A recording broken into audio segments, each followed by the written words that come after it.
Did you know some fish actually cough? It sounds strange, but it's true. Fish have a unique way of clearing their gills.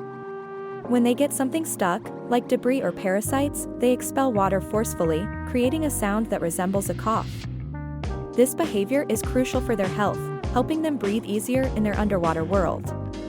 Interestingly, not all fish cough. It's mostly seen in species like catfish and some types of trout. So next time you're by the water, remember, those little swimmers might be clearing their throats just like us. Isn't nature fascinating?